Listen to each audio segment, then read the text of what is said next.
माई बाप हमारी फाइल गुम हो गई कि मोदी जी ने 2014 में प्रधानमंत्री कार्यालय ज्वाइन करते ही 11,000 सरकारी फाइल जला डाली थी। क्या मोदी जी को 11,000 फाइल जलाने की कोई सजा दी जाएगी?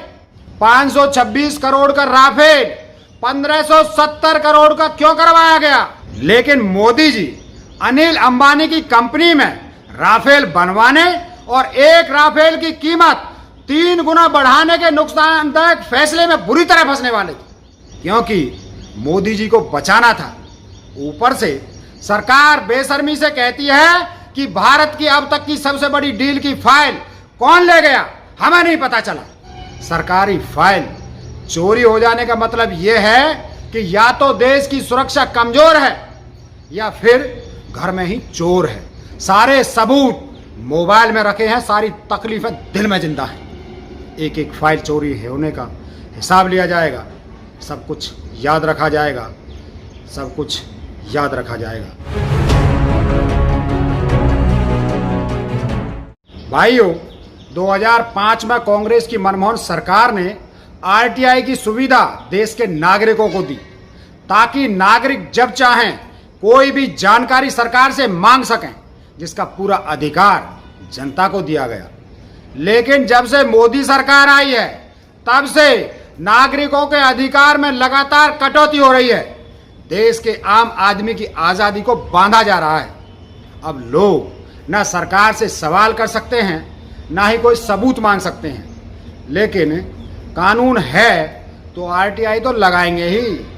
इसलिए अब मोदी जी आरटीआई को वापस लेते हैं तो जनता के सामने फिर थू हो जाएगी।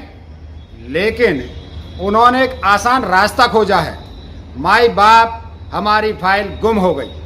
अब फाइल ही नहीं है तो तुम्हें कॉपी कहां से दे दें?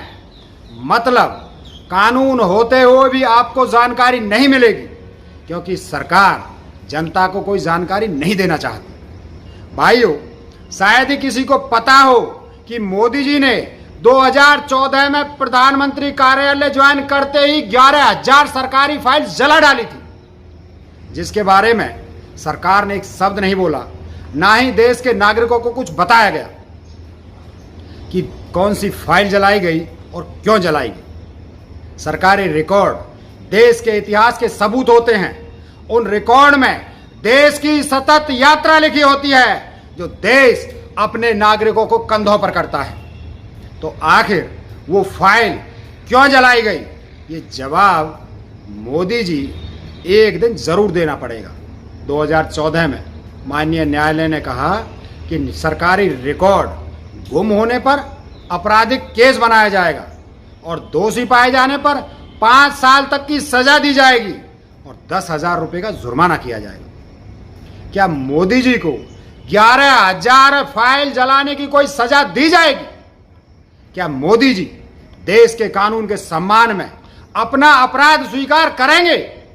नहीं, क्योंकि जब मॉब लीचिंग का घिनौना अपराध स्वीकार नहीं किया जो उनके लोगों ने किया था, वो खुद का किया अपराध कैसे स्वीकार करेंगे? सरकारी दस्तावेज मिटाकर मोदी जी देश के नागरिकों के अधिकार जला रहे हैं, जिसका हिसाब एक दिन देना पड़ेगा मोदी जी को भी और उसकी तानाशाही को भी।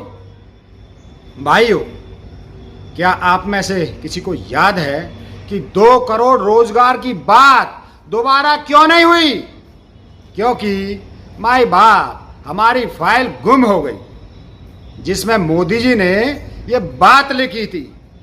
15 लाख हर अकाउंट में नहीं आए, क्योंकि माई बाप हमारी फाइल गुम हो गई, जिसमें सबके बैंक अकाउंट लिखे थे। नोटबंदी से काला धन वापस क्यों नहीं आया? क्योंकि माई बाप हमारी फाइल गुम हो गई, जिसमें काला धन रखने के लिए गोडाउन के पते लिखे थे। विजय माल्या के 9,000 करोड़ नहीं वसूले गए, क्योंकि फाइल गुम हो गई। नीरव मोदी से 11,356 करोड़ रुपए क्यों नहीं वसूले गए? क्योंकि फाइल गुम हो गई। मेहुल चौकसी से 5,492 करोड़ इसलिए नहीं वसूले गए क्योंकि फाइल गुम हो गई। बैंक फ्रॉड में लूटे गए 68,000 करोड़ रुपए देश को वापस नहीं मिले, क्योंकि देश के चौकीदार को बचाना था। चौकीदार ने राफेल बनाने का ठेका अनिल अंबानी को क्यों दिया, ये काला सच एक फाइल में था। 526 करोड़ का राफेल 1570 करोड़ का क्यों करवाया गया, ये सच एक फाइल में था। देश की एयरफोर्स को 126 राफेल मिलने थे, उनको घटाकर मात्र 36 क्यों कर दिया गया, ये सच एक फाइल में था।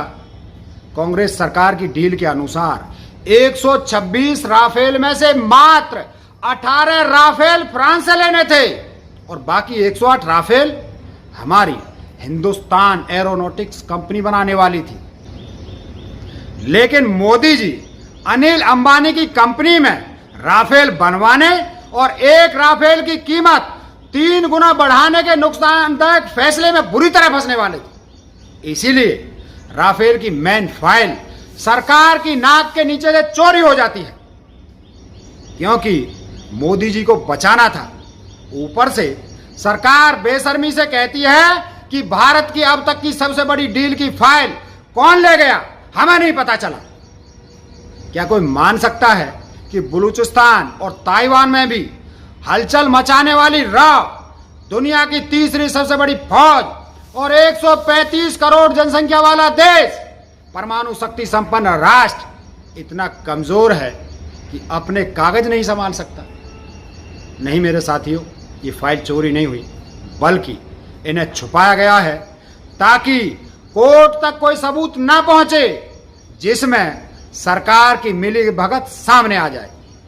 मोदी जी समझ रहे हैं कि प्रधानमंत्री कार्यालय से फाइल चोरी करवाकर रक्षा मंत्रालय की वेबसाइट से चीन के अतिक्रमण वाले दस्तावेज हटाकर जनता को बेवकूफ बना देंगे। लेकिन अब क्या, अब तो जनता को यह भी पता चल गया कि मोदी जी ने चीन के मामले में जनता से झूठ बोला कि हमारी जमीन पर कोई नहीं आया है। अब यह साबित हो गया है कि फाइल चोरी नहीं हुई, बल्कि मोदी जी ने अपने झूठ के सबूत बार बार मिटाए हैं। राफेल की फाइल चोरी होने का मतलब और रक्षा मंत्रालय की वेबसाइट से चीन के अतिक्रमण के दस्तावेज हटाने का मतलब है कि मोदी जी अभी भी देश के सामने सच नहीं बोल रहे। आखिर क्या वजह है कि देश की जनता को अंधेरे में रखकर चीन के अतिक्रमण पर पर्दा डाल रहे हैं? सरकार के हाथ से सरकारी फाइल चोरी हो जाने का मतलब यह है कि या तो देश की सुरक्षा कमजोर है या फिर घर में ही चोर है। मोदी जी शायद ये समझते हैं कि आनन फानन में श्री राम मंदिर का भूमि पूजन करके देश को कोरोना और चीन के मुद्दे से बहका देंगे, क्योंकि हमेशा की तरह मुद्दों से भटकाने के लिए मोदी जी एक ही आइडिया अपनाते हैं, डाइवर्जन का आइडिया। लेकिन अब कोई बहलावा नहीं होगा। अब जनता के पास एंड्रॉयड फोन है, फेसबुक है, यूट्यूब है, जिसकी गैलरी में आज भी वो वीडियो हैं जिसमें आपने 15 लाख के सपने दिखाए थे, 2 करोड़ रोजगार का झूठ बोला था, काला धन वापस लाने की कसमें खाई थी, नोटबंदी के बाद किस चौराहे पर खड़े होने की सेखी मारी थी, आरबीआई से कितने पैसे लूटे हैं, कितने गवर्नर के इस्तीफे करवाए हैं, कितने आईएएस ऑफिसर सस्पेंड किए हैं, कितनी महिला पुलिस अधिकारी की नौकरी खाई है। 21 दिन में कोरोना को हराने की बकवास की थी, फिर 5 दिन निर्मला ताई से 20 लाख करोड़ का गाना गवाया था और देश के नागरिकों को 20 लाख करोड़ में से 5 महीने बाद भी 1 रुपया की मदद नहीं मिली। देश अभी भी वो मार्च अप्रैल की चिलचिलाती धूप नहीं भूला, वो पैरों की तपन सीने में छुपा के रखी है, जिसमें हजारों मजदूरों ने बिना भूख प्यास से तड़पते हुए सफर किया है। वे सूखे गले और पैरों के छाले दिल में छुपा के रखे हैं। बेचारी महिलाओं ने सड़कों पर बच्चे जने हैं, वो खून के दाग वाली साड़ी आज भी घरों में रखी हैं। भूख प्यास से तड़पती माओ ने ट्रेन में दम तोड़ा है, उसके बेटों के आंखों में मरती हुई माँ की सूरत आज भी जिंदा है। सारे सबूत मोबाइल में रखे हैं, सारी तकलीफें दिल में जिंदा है। एक एक फाइल चोरी होने का हिसाब लिया जाएगा, सब कुछ याद रखा जाएगा, सब कुछ याद रखा जाएगा। जय हिंद, सत्यमेव जयते।